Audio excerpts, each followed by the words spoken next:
Les marchés d'échange sont demeurés étonnamment stables depuis le début de la pandémie, alors même que l'impact de la crise a été d'ampleur très différenciée selon les pays et qu'elle crée une grosse incertitude sur la hiérarchie des performances à moyen terme. La parité euro-dollar notamment est restée jusqu'en août à l'intérieur du couloir étroit 1,10, 1,15, à l'intérieur duquel elle oscille depuis plus de 2 ans. Et au fond, ce couloir d'oscillation est celui qui prévaut depuis 6 ans, si l'on accepte quelques embardées entre fin 2016 et mi-2018, où les marchés avaient spéculé successivement sur la fin du quantitative easing américain, puis sur celui européen, avec le resserrement des conjonctures entre les deux zones. Et ce niveau de parité est celui qui a été obtenu par Mario Draghi et Janet Yellen, l'ex-présidente de la Fed, lors de la réunion de Jackson Hole de l'été 2014. C'est à cette date que le gouverneur de la BCE est sorti du cadre en actant le fait que la zone euro était prisonnière d'une déflation rampante. C'est là qu'il a annoncé son désir d'aller plus loin dans l'assouplissement quantitatif et de s'aligner sur la Fed. Ces paroles provoquèrent une onde de choc sur les marchés et entre son discours et le début des achats en mars 2015, le cours euro-dollar est passé de 1,33 à 1,08. À partir de cette date, l'hyperabondance de dollars a eu pour pendant une hyperabondance d'euros, ce qui a permis de briser la surévaluation chronique de la devise européenne.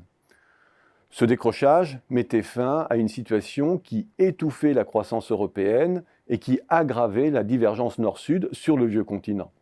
Et ni l'élection de Trump, ni la guerre commerciale, ni le Brexit n'ont réussi à ébranler ce compromis jusqu'ici. L'euro est à nouveau sorti de ce couloir dans la seconde quinzaine d'août, oscillant maintenant entre 1,18 et 1,20. Et cette bifurcation pourrait marquer un tournant dans la trêve qui prévalait en matière monétaire depuis 6 ans. Cette inflexion nous rappelle que lors des grandes crises qui ont secoué l'économie mondiale, les États-Unis ont toujours su jusqu'ici utiliser le dollar comme une arme économique à leur avantage. En 1979, par exemple, l'arme de la hausse brutale des taux et du dollar, destinée à briser l'inflation, avait laissé l'économie européenne exsangue.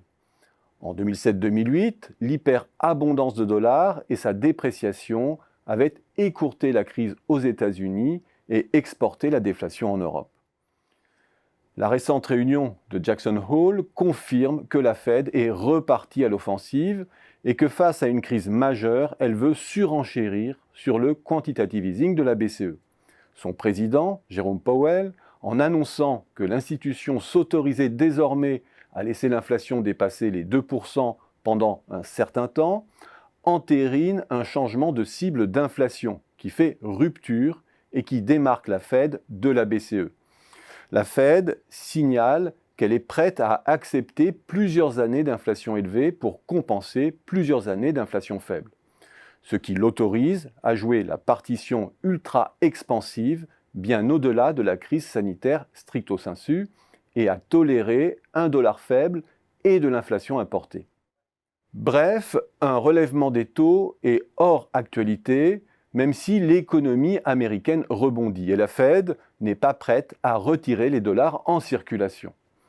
Ce tournant pourrait bien réarmer une guerre d'échange et l'étendre au-delà de l'Europe.